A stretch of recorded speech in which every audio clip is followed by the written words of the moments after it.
మొదటి అధ్యాయము మత్తయి సువార్త 2వ అధ్యాయాన్ని చదువుకుందాం. 10వ వచనాన్ని. వారు ఆ నక్షత్రమును చూసి అత్యానందభరితులై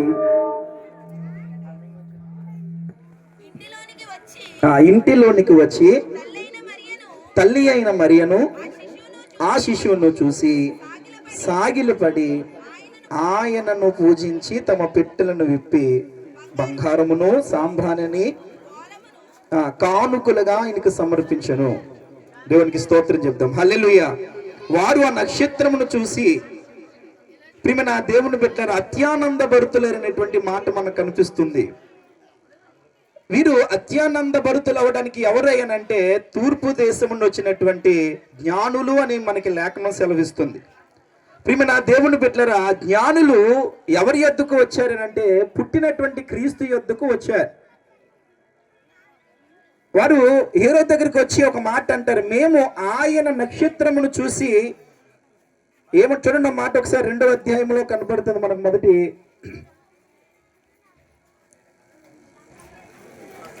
చూడండి 2వ అధ్యాయం మొదటి వచనం నుంచి. రాజైన హేరోదు దినముల యందు యూదియా దేశము బెత్లెహేములో యేసు పుట్టిన పిమ్మట ఇదిగో తూర్పు దేశపు జ్ఞానులు యెరూషలేమునకు వచ్చి యూదులకు రాజుగా పుట్టినవాడు ఎక్కడున్నాడు, తూర్పు దిక్కున మేము ఆయన నక్షత్రము చూసి ఆయనను పూజింపవచ్చితిమని చెప్పిరి. ఆయన నక్షత్రము. ప్రియమైన దేవుని బిడ్డలారా మనము ఈ సువార్త పాఠ్యభాగంలో చూడగలిగితే ఆయన దూత అని ఒక దిక్కున రాయబడుతుంది, ఆయన నక్షత్రం అని రాయబడుతుంది, ఆయన కిష్టులు అనేటువంటి మాట కూడా రాయబడుతుంది. ప్రియమైన దేవుని బిడ్డలారా ఈరోజు ఈ క్రిస్మస్ ఆరాధనలో కూర్చున్నటువంటి నీవు నేను కూడా ఈ నక్షత్రము ఆయన కొరకు ఉద్భవించినటువంటి నక్షత్రం అని ఈరోజు లేఖనము ద్వారా మనం ఎరిగిన వారమై ఉన్నాం. ఎందుకనంటే ఆకాశంలో చూడండి కోటాను కోట్ల నక్షత్రాలు ఉన్నాయి. ఆ నక్షత్రాలన్నిటిలోనూ తూర్పు దేశం నుంచి వచ్చినటువంటి జ్ఞానులు ప్రత్యేకంగా ప్రియమైన దేవుని బిడ్డలారా చూడండి హేరోదు దగ్గరకు వచ్చి ఏమని మాట్లాడుతున్నారంటే మేము ఆయన నక్షత్రంను చూసానంటున్నారు. కోట్ల దేవదూత కోట్ల నక్షత్రాలలో ఆయనకంటూ ప్రత్యేకించబడినటువంటి ఒక నక్షత్రం మనకు కనబడుతూ ఉందండి. ప్రియమైన దేవుని బిడ్డలారా ఈ మాటలు మనం వినాలి. ఈ రోజు ఈ ప్రత్యేకమైనటువంటి స్థితిలో క్రిస్మస్ ఆరాధనలో పాలిభాగస్తులు అవుతున్న నీవు నేను కూడా ఒక 2-3 మాటలు విని మనం ఈ కార్యక్రమాన్ని ముగింపులోకి తీసుకొద్దాము. ప్రియమైన దేవుని బిడ్డల ఆయన నక్షత్రం అనేటువంటి ఆ మాట చాలా ఆశ్చర్యపరిచినటువంటి మాట. ఎందుకంటే ఆయన నక్షత్రము చూసి మేము ఇదిగో ఆయనను ఆరాధించడానికి వచ్చామంటారు, ఆయనను పూజించడానికి వచ్చామని రాజుతో మాట్లాడుతున్నటువంటి మాట అది. ఆయన నక్షత్రము, ఆయన కొరకు పుట్టిన నక్షత్రము. ప్రియమైన దేవుని బిడ్డలారా ఆ నక్షత్రముల నుండి 3 విషయాలు చెప్పి నేను క్లుప్తంగా వాక్యాన్ని ముగిస్తాను. ఎందుకనంటే జ్ఞానులైనటువంటి ఖగోళ శాస్త్రం ఎరిగినటువంటి జ్ఞానులను బెత్లెహేము ప్రాంతానికి తీసుకొచ్చింది ఎవరైనంటే ఆ దేవుని కొరకు పుట్టినటువంటి ఆయన నక్షత్రమే వారిని ఎక్కడ తీసుకొచ్చింది అనంటే బెత్లెహేము అనేటువంటి ప్రాంతానికి తీసుకొచ్చిందంటండి. దేవునికి స్తోత్రం చెప్దాం. ఈ నక్షత్రముల నుండి 3 విషయాలు ఏంటంటే మొదటిగా చూడండి అదే అధ్యాయం మత్తయి సువార్త 2వ అధ్యాయం 10వ వచనంలో నుండి ఒక మాట 9వ వచనం చదువుకున్న. వారు బయలుదేరి పోవచుండగా వారు చూసిన నక్షత్రము ఆ శిశువు ఉండిన చోటికి మీదగా వచ్చి నిలుచు వరకు వారికి ముందుగా నడిచెను అని రాయబడుతుందండి. దేవునికి స్తోత్రం చెప్దాం. వారికి ముందుగా నడిచెను. ప్రియమైన దేవుని బిడ్డలారా ఈ నక్షత్రానికి మనం పెట్టుకునే పేరేటంటే నడిచే నక్షత్రమే. ఏ నక్షత్రం అని చెప్పండి. పెట్టుకునే నక్షత్రాలు కాదండి, మెల్ల వేసుకునేటువంటి నక్షత్రాలు కాదు. ప్రియమైన దేవుని బిడ్డలారా ఈ నక్షత్రము దేవుని కొరకు నడిచే నక్షత్రమే. అందుకే ఆయన నక్షత్రం అయింది.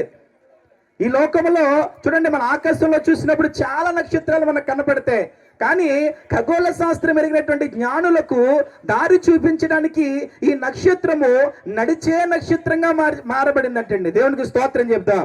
దీనిని మనము ఇంగ్లీష్ లో చెప్పగలిగితే వాకింగ్ స్టార్ అని పిలవచ్చు. దేవునికి స్తోత్రం చెప్పండి. ఏ స్టార్ అటండి ఇది? వాకింగ్ స్టార్ అనగా నడిచే నక్షత్రం. ఈ నడిచే నక్షత్రాన్ని ప్రియమైన దేవుని బిడ్డలారా మనకు నేర్పించే పాఠం ఏంటంటే మనము కూడా ఆయన బిడ్డలుగా ఉన్నప్పుడు మనం ఎలా ఆయన కొరకు నడవాలి, ఆయన కొరకు మనం ముందడుగు వేయాలి, ఆయన మార్గములో నడిపించబడాలి. ప్రియమైన దేవుని బిడ్డలారా, జ్ఞానులకు దారి చూపడానికి వారికంటే ముందుగా నడిచిన రాయబడ్డాది. క్రీస్తు మార్గంలోకి వచ్చిన నీవు నేను కూడా అనేక మందిని నడిపించడానికి నీవు అందరికంటే ముందుగా నడవాలి. వెనక ఈరోజు చూడండి, కొన్ని దినాల క్రితము మనం ఎంత భక్తి జీవితంలో ఉండేటువంటి వారమో ఇప్పుడు రాను రాను మన భక్తి జీవితం తగ్గిపోతుంది. అంటే ఆయన బిడ్డలమని పిలిపించుకుంటున్నాం. అమ్మ వినాలి ఇలాగా. దేవునికి స్తోత్రం చెప్పండి. 10 నిమిషాల్లో ముగిస్తాను వాక్యం. అప్పటికే 5 నిమిషాలు అయిపోయింది, ఒక 5 నిమిషాలు, 2 మాటలు. నడిచే నక్షత్రము. ప్రియమైన దేవుని బిడ్డలరా, మనం గమనించగలిగితే మనం కూడా దేవుని కొరకు నడిచేవారిగా ఉంటే ఆయన బిడ్డలం అవుతాం. అక్కడ రాయబడుతుంది ఆయనకిష్టులైనటువంటి వారు. ఆయనకిష్టులు ఎవరు అంటే ఆయన మార్గంలో నడిచేటువంటి వారు. ఈరోజు ఈ యొక్క భూప్రపంచంలో అనేకమైనటువంటి మార్గాలు ఉన్నాయి. ఆ మార్గాలన్నీ విడిచిపెట్టి కేవలం దేవుని మార్గములో మనం నడవగలిగేటువంటి బిడ్డలుగా ఉంటే ఆయనకి ఇష్టలుగా ఉంటాం. ఈ క్రిస్మస్ వేడుకలో మనం ఎన్ని అంబరాలు చేసినా సరే అది దేవుడు నామని ఘనత తీసుకురాదు, కానీ ఆయన మార్గములను నడిస్తే గనక అది నిజమైన క్రిస్మస్ గా దేవుడు కొలుస్తాడండి. దేవునికి స్తోత్రం చెప్తాం. ముందు మనం నడవాలి, దేవుని మార్గంలో నడవాలి, దేవుని కొరకు నడవాలి. ఎందుకంటే ఆయన కొరకు పుట్టిన నక్షత్రము అది నడుస్తూ ఉంది. జ్ఞానులకు దారి చూపించడానికి ప్రియమైన దేవుని బిడ్డలు నడవడం ప్రారంభించింది. అనేక రాత్రులు పగలు వారికి కనిపిస్తూ ప్రియమైన దేవుని బిడ్డలరా అది నడుచుకుంటూ వచ్చినటువంటి నడిచే నక్షత్రంగా మనకు కనిపిస్తుంది. ఇక రెండో విషయాన్ని జ్ఞాపకం చేసుకుంటే 10వ వచనంలో రాయబడింది, వారు ఆ నక్షత్రమును చూసి అత్యానంద భరితులై. వారు ఆ నక్షత్రమును చూసి, అంటే ప్రియమైన దేవుని బిడ్డలారా, ఆ నక్షత్రము కనబడే నక్షత్రం, అది వాచింగ్ స్టార్. మొట్టమొదటి చెప్పండి వాకింగ్ స్టార్, రెండవది వాచింగ్ స్టార్ అనగా కనబడే నక్షత్రం. అంటే చూడండి, ఈ మాట ద్వారా మనం నేర్చుకునే పాఠం ఏంటంటే, తూర్పు దేశము నుండి వారు బయలుదేరినప్పుడు యేసు ప్రభువు పుట్టారు. పుట్టగానే ఆకాశంలో చుక్క పుట్టింది, నక్షత్రం పుట్టింది. ఈ నక్షత్రము బెత్లెహేమ్ అనే ప్రాంతానికి తీసుకురావడానికి సంవత్సర కాల వ్యవధి ఎంతనంటే 2 సంవత్సరాల కాల వ్యవధి పట్టింది. వారు తూర్పు దేశం నుండి బెత్లెహేమ్ అనే ప్రాంతానికి రావడానికి, యేసుక్రీస్తు ప్రభువారిని ఆరాధించడానికి, యేసు ప్రభువారిని పూజించడానికి, యేసు ప్రభువారిని చూడడానికి వారికి సమయము 2 సంవత్సరాల కాల పరిమితి పెట్టింది. ఈ 2 సంవత్సరాలు కూడా నక్షత్రము వర్షం వచ్చినా, వరదొచ్చినా, తుఫాన్ వచ్చినా, మబ్బు కమ్మినా సరే వాటన్నిటినీ కూడా చీల్చి ప్రియమైన దేవుని బిడ్డరా ఆ జ్ఞానులకి కనబడడం అనేటువంటిది మనం చూస్తూ ఉన్నాం. దేవునికి స్తోత్రం చెప్తాం. వాచింగ్ స్టార్, అది కనబడే నక్షత్రం. కొన్నిసార్లు మన పరిస్థితులను బట్టి కొన్ని మబ్బులు మనకు కమ్ముతూ ఉంటాయి. అది ఆర్థిక పరమైన మబ్బులై ఉండొచ్చు, ఆరోగ్యపరమైనటువంటి మబ్బులై ఉండొచ్చు, పాపం అనే మబ్బై ఉండొచ్చు, లేదంటే ఈ లోక ఆశ అనేటువంటి మబ్బై ఉండొచ్చు. కొన్నిసార్లు మబ్బు మనకు కమ్మినా సరే ఆ మబ్బులో మనం ఉండిపోకూడదు ఏంటండి. మనము ప్రియమైన దేవుని పెట్టారు ఆ మబ్బును చీల్చుకొని, లేదంటే ఆ పరిస్థితులన్నీ చీల్చుకొని మనము క్రైస్తవులకు మాదిరిగా, లేదంటే దేవునికి మాదిరిగా మనము కనిపించేటువంటి వారిగా మనం ఉండాలనేటువంటిది క్రిస్మస్ కూడిక ద్వారా దేవుడు మనతో మాట్లాడుతున్నమాట. దేవునికి స్తోత్రం చెప్తాం.